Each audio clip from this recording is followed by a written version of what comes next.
Banyak artis kawin cerai, gimana cara menyikapi kebosanan pada pasangan versi Teh Dewi Gita? Cari ganti, say. Jadi mungkin sekali waktu Anda akan tertusuk duri dan sakit. Ada sesuatu hal yang sampai bikin rumah tangga saya gonjang-ganjing. Ngomongin anak, pasti orang-orang bingung.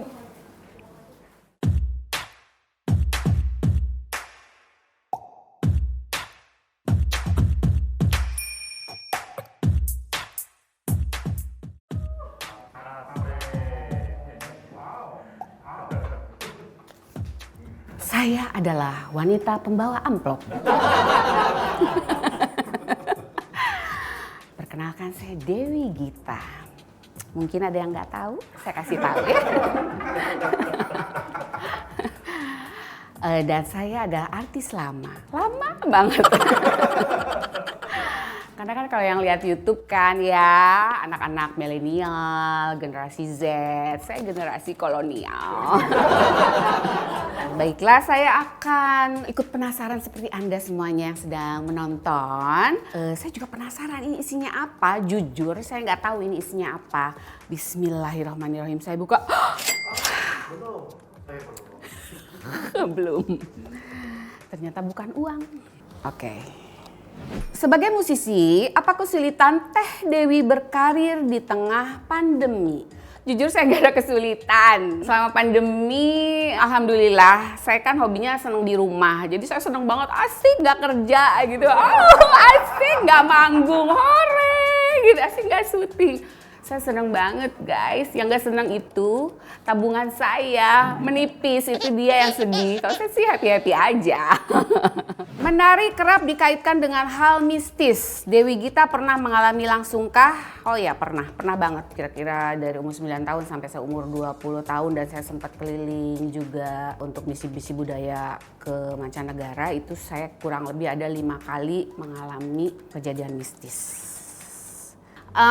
Jadi satu ketika ada manggung di kota kecil sama rombongan Jaipongan waktu itu. Saya menari di situ. Memang waktu itu kan acaranya tuh dari siang mulai jam 2, kita naik panggung tuh kurang lebih tuh jam 3 dan di puncak acara itu sebelum maghrib saya naik ada satu tarian di situ berlima. Tiba-tiba nari gitu kan. Kalau udah nari biasa suka lupa gitu kan, suka nggak ngelihat penonton tuh seperti apa. Kan kalau grup gitu tiba-tiba kan suka ada yang komunikasi gitu kan sama pasangan. Tiba-tiba kok kenapa pasangan saya mukanya agak beda ya gitu, tapi saya nggak ngeh gitu kan, kok kayak bukan dia gitu kan. Terus saya lihat lagi ke pasangan berikutnya, kan biasa suka ada komunikasi kiri, komunikasi kanan gitu kan. Ke kanan itu harusnya saya pikir adalah kita berlima, terus kenapa nambah orang gitu kan. Kok nambah ya, perasaan konfigurasinya berlima, kenapa jadi berenam. Terus kenapa tadi yang saya lihat si Evi gitu kan, kenapa mukanya beda ya gitu kan. Terus di situ saya nari sampai selesai. Terus saya bertanya sama grup saya, itu tadi tuh kita nari berlima apa berenam sih gitu kan? Ya berlima lah, kok gue liatnya berenam? Sumpah katanya bener berenam katanya. Terus nah teman saya yang ini, yang tadi saya lihat mukanya lain, itu pas di saat setelah mau maghrib kemasukan. Jadi heboh banget karena gara-gara si teman saya yang saya lihat mukanya aneh itu guling-gulingan gitu kan. Wah gitu, heboh banget. Gimana cara Dewi Gita menyesuaikan diri untuk bersaing dengan penyanyi baru? Kalau boleh jujur, saya tidak pernah merasa bersaing. Apalagi kan kayaknya penyanyi-penyanyi sekarang, anak-anak sekarang tuh lebih easy daripada angkatan saya gitu ya. Karena sekarang udah ada sosial media, udah tinggal rajin aja upload, posting itu kan sangat mendongkrak promo. Sementara ya kalau angkatan saya kan zaman dulu susah banget untuk promo aja, harus keliling daerah ke daerah terpelosok apa segala macam tanpa dibayar gitu kan. Untuk promo satu lagu aja itu harus demikian. Tapi ya buat saya keuntungannya yang saya masih ada hidup di era sekarang adalah saya punya ilmu yang zaman dulu dan ilmu anak-anak sekarang. Saya harus open mind, harus belajar juga ke anak-anak sekarang gimana cara saya tetap bisa bertahan. Kalau misalkan tiba-tiba dijeblosin gitu ya anak sekarang gitu sama anak angkatan saya gitu kan di satu panggung open air dengan ribuan penonton yang secara live gitu, pasti aku pribadi pasti akan merasa menang dibandingkan mereka. Mereka kan mungkin belum pernah gitu bertatap muka bernyanyi langsung di hadapan sekian ribu orang, tapi kalau angkatan saya tuh udah kayaknya dari zaman dulu tuh udah makanannya masih sehari-hari gitu kan. Jadi nggak usah merasa takut dan udah nggak merasa bersaing, karena satu sama lain penyanyi itu pasti ada kelebihan dan kekurangannya. Jadi nggak usah khawatir. Kenapa Teh Dewi paling concern sama penampilan rambut sampai mau clubbing harus nyalon dulu dengan style jambul jumping? Sebelum Syahrini, apa sih terowongan apa dia? Casablanca ya, terus apa lagi sih dia? Katulistiwa apalah jambul-jambul apa tuh. Era saya tuh tahun lebih ke 88 sampai 90-an tuh semuanya tuh udah jambulasi itu gitu kan. Harus ke salon tuh zaman dulu ada hairspray itu namanya take off. Jadi rambut tuh harus take off, harus ke atas cek gitu kan, harus ajeg gitu kan. Kalau nggak ajeg tuh nggak keras gitu, kalau diginiin gitu masih melenyek-melenyek tuh tambah lagi tuh take off tuh sampai keras gitu. Sampai pulang-pulang tuh pusing. Kenapa? Ini karena rambutnya take off sekian jam gitu kan, clubbing mungkin ya dia capek. Jadi pas dikeramas gitu kayaknya rambutnya enak, kepala enak gitu. Ya itulah masa remaja tapi masa yang paling indah. Ya haruslah nyalon, namanya juga clubbing, namanya cari pasangan kan, siapa tahu ada yang ganteng ya kan, haruslah nyalon. Banyak artis kawin cerai, gimana cara menyikapi kebosanan pada pasangan versi Teh Dewi Gita? Cari ganti, say.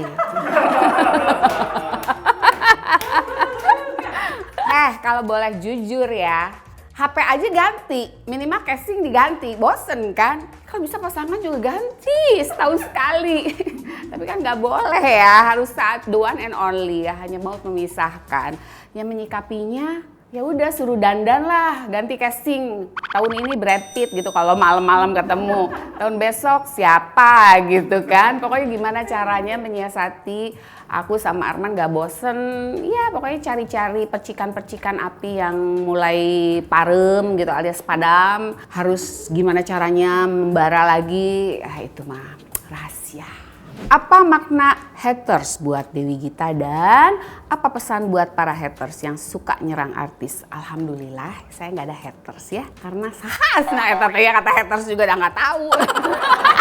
Alhamdulillah semuanya yang komen di lapak saya tuh sopan-sopan, alhamdulillah. Selalu nggak ada yang sesuatu yang nyakitin hati. Ya mungkin dalam kurun waktu saya bersosial media, terutama di Instagram, mungkin hanya ada 10 kali ada komen lah yang gitu. Selebihnya bersih. Karena apa? Karena saya filter. Kata-katanya di filter, panjang. Lapak filternya, kata-kata ini nggak ada yang keluar. Jadi pasti nggak bisa, komennya nggak bisa ke atas. Aduh, buat haters yang suka nyerang artis ya nggak apa-apa sih, itu hak asasi Anda masing-masing. Ya mungkin Anda merasa puas dengan sudah mengetik sesuatu yang ada di benak Anda gitu kan. Tapi ya balik lagi, dulu mungkin mulutmu adalah harimaumu, sekarang jarimu adalah durimu ya. Jadi mungkin sekali waktu Anda akan tertusuk duri dan sakit. Dikenal sebagai dancing queen dan pernah bolos sekolah. Pernah khawatir Najwa melakukan hal yang sama? Enggak, ya aku dancing queen banget. Khawatir Najwa melakukan hal yang sama? Enggak khawatir, saya malah ya nggak apa-apa lah, anak gue juga harus ngerasain gitu kan. Mungkin kalau ibu-ibu yang lain jangan, nggak boleh, harus gini. Jangan. Kalau aku tuh malah, ayo dong Neng, gaul dong, gitu. Punya pacar 4 dong gitu kan. Aku tuh kayak menjerumuskan biar anakku tuh ngerasain, tapi malah anak digitu-gituin malah enggak, malah dia solehah banget gitu kan. Jadi itu trik saya sebenarnya ya. Apa yang bakal dilakukan kalau seandainya Najwa datang bawa cowok ngadep Teh Dewi dan Arman minta dinikahin? Saya akan bertanya dulu, dia ukurannya setinggi apa? Setinggi apa badannya? Setinggi apa kekayaannya? Setinggi apa akhlaknya, budinya? Pokoknya harus tinggi. Orang mikir kan tinggi badannya. Aku juga katanya, Neng, kalau nyari cowok tuh yang tinggi. Tinggi badannya mah, iya tinggi segalanya. Tinggi hartanya, tinggi angkatan aja. Banyak banget, udah deh lupakan. Siapa orang yang paling penting di karir bermusik Dewi Gita? Yang paling saya ingat adalah yang membuat nama Dewi Gita itu. Kan Dewi Gita bukan nama asli saya ya gitu kan. Ya lihatlah di Asia Bagus tuh yang lagi warawiri di TikTok di mana-mana gitu. Miss Ningsih gitu kan. Miss netizen itu bukannya Dewi Gita kok Miss Ningsih gitu kan. Yang paling saya ingat selalu dia gitu yang ngasih saya nama Dewi Gita gitu, karena Dewi Gita tuh menurut saya indah banget gitu namanya gitu kan. Dewi Gita itu adalah rangkaian alunan nada gitu kan. Jadi Dewi perempuan yang selalu mengalunkan nada-nada indah. Nada-nada indah. Hidup berbeda generasi, pernah berselisih paham dengan Najah nggak sampai saat ini? Berselisih selalu beda persepsi gitu anak sekarang, apalagi mungkin Najah tuh saya DMMD, diterangkan menerangkan, kalau Najah menerangkan diterangkan. Jadi suka salah paham gitu. Awal-awal tuh kita suka sampai berantem gitu kan, tapi sekarang tuh lebih ke kita bisa duduk diam, coba maksud kamu apa, maksud aku apa. Akhirnya bisa ketemu. Kalau dulu tuh bisa enggak neng, bisa lama tuh. Sebenarnya sama gitu, maknanya tujuannya sama, cuman karena dia omongannya seperti apa, aku omongannya ditangkap Najah apa, jadi ya itu berselisih. Yang penting harus ada musyawarah dan mufakat. Jangan meninggikan emosi. Jadi harus merendahkan emosi, direndahkan banget biar terjadi kesepakatan dan mufakat perjalanan yang sangat lancar menuju cita-cita yang aman, damai, sentosa di dunia.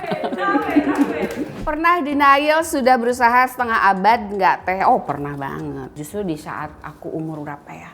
40 something, terus aku ngerasa kayaknya aku mentok gitu, nggak bisa ngapa-ngapain, terus aku denial sama diri sendiri, kayaknya udah deh gitu kan, aku harus mundur gitu kan, udah cukup deh di kehidupan berkeartisan ya, kayaknya enggak deh, kayaknya gue nggak di situ gitu kan, kayaknya gue salah, kayaknya gue nggak bisa berbuat lebih gitu, sempet sih kayak gitu terus. Tapi itu sebalik lagi teman-teman sekeliling flashback ke aku gitu, harus bersyukur dan jangan terus menyerah gitu. Dan anehnya lagi semesta kayak nge-guide saya gitu, tiba-tiba ada satu acara datang.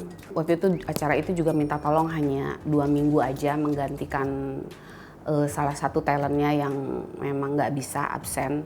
Taunya acara tersebut mulai naik. Saya pikir di 2 minggu itu saya udah selesai, tapi ternyata saya malah dikolaborasikan sama talent yang baru aja minta libur 2 minggu. Dan terus acaranya tambah naik sampai berapa tahun ya, waktu itu 2009 sampai 2018 masih ada. Ya disitulah akhirnya saya ngerasa, oh ya nggak boleh berputus asa dan nggak boleh denial apalagi sama diri sendiri, apalagi sama yang Tuhan udah kasih. Mau tahu acaranya? Opera Van Java. Apa penyesalan terbesar Dewi Gita selama hidup? Mau nangis ya tadi gara-gara cerita itu. OVJ-nya nggak ada. Penyesalan terbesar, terlalu sibuk. Saya sempat terlalu sibuk, anak saya umur 9 tahun, sebenarnya butuh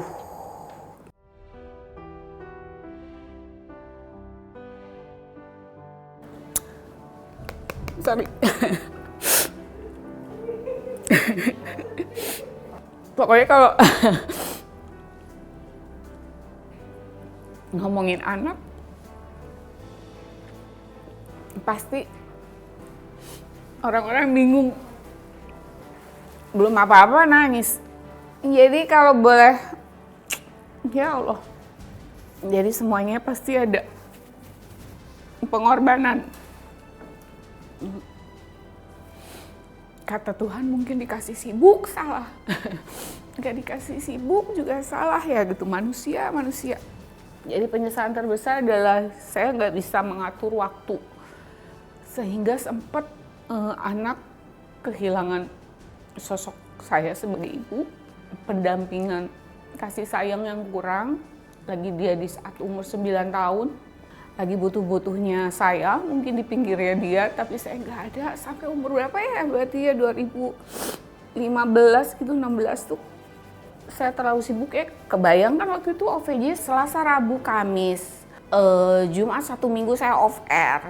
Terus paling Senin saya istirahat, jadi ketemu anak tuh cuman saat nganter doang anak pergi ke sekolah gitu kan, itu pun sebentar terus udah, selebihnya nggak ketemu dia udah terus tidur gitu. Ya di situ perkembangan anak sempat ada sesuatu hal yang sampai luar biasa bikin rumah tangga saya gonjang-ganjing.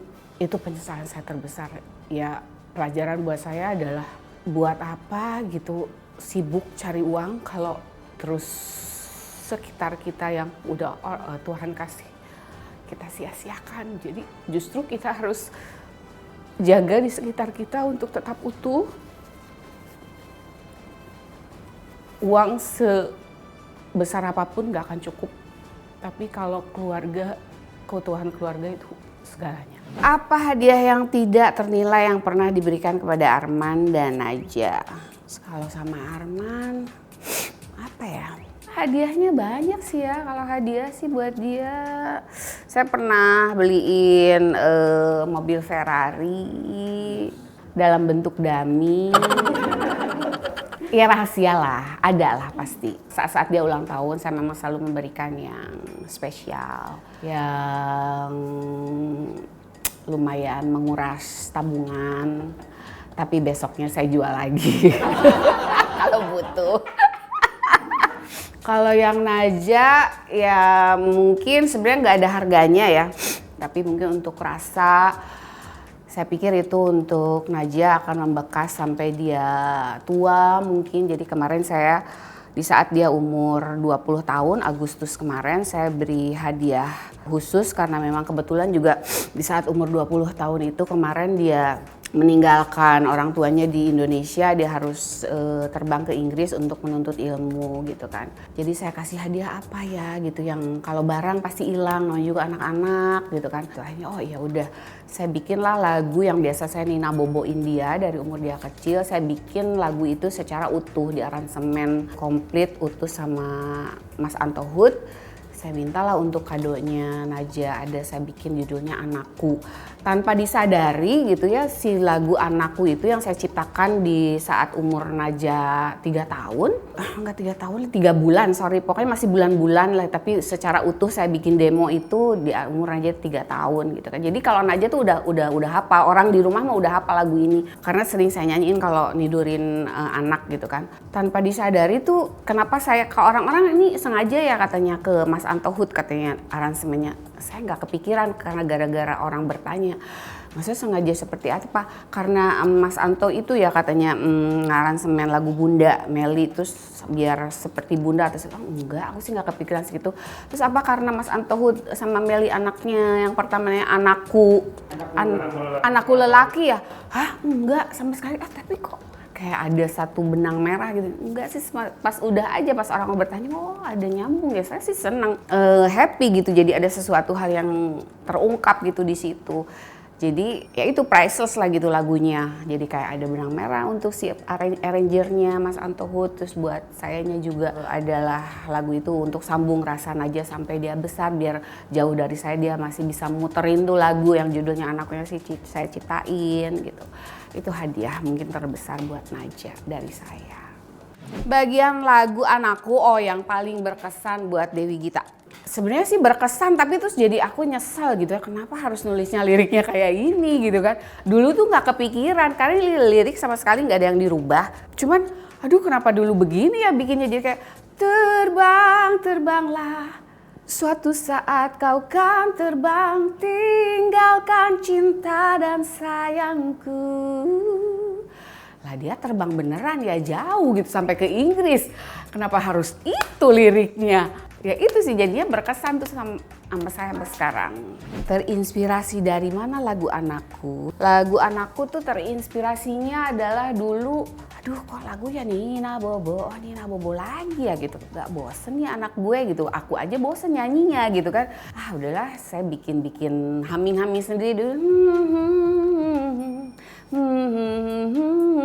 Dulunya cuma gitu kan.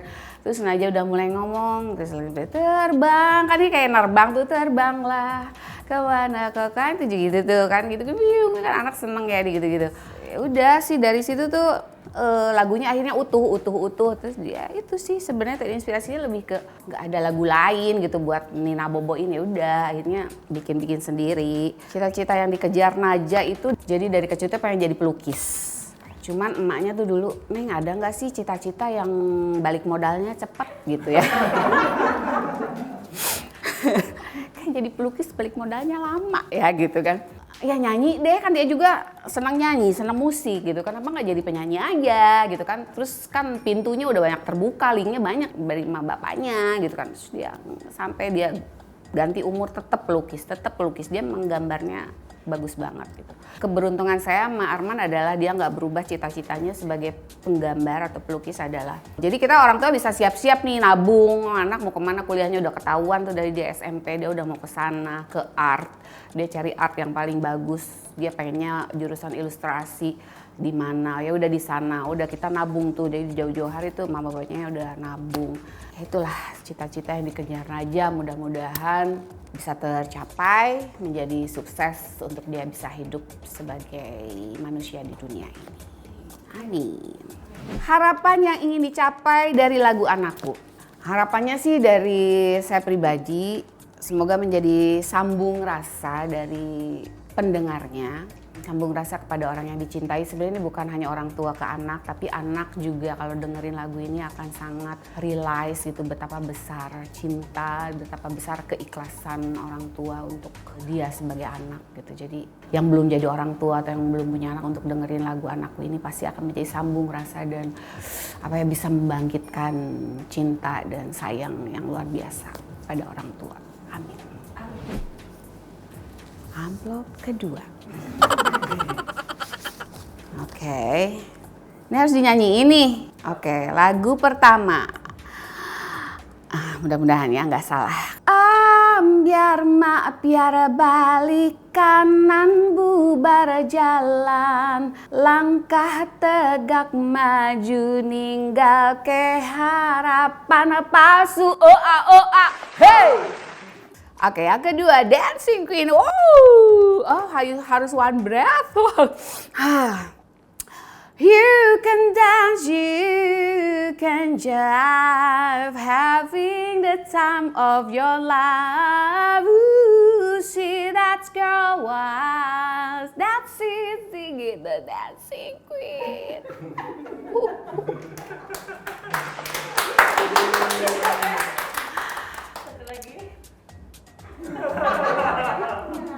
Nyerah. Bad Romance Challenge 7 nada. Do re mi fa sol la si do re mi fa sol la si do. Oke, di situ do.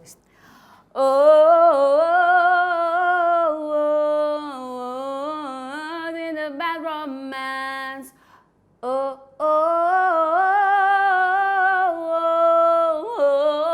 Caught in a bad romance.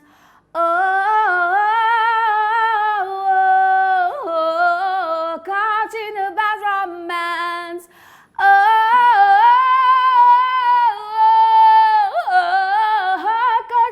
in a bad romance.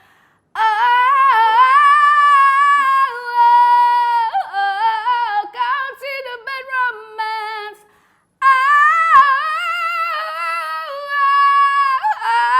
Caught in a bad romance. Mana lagi? Satu lagi.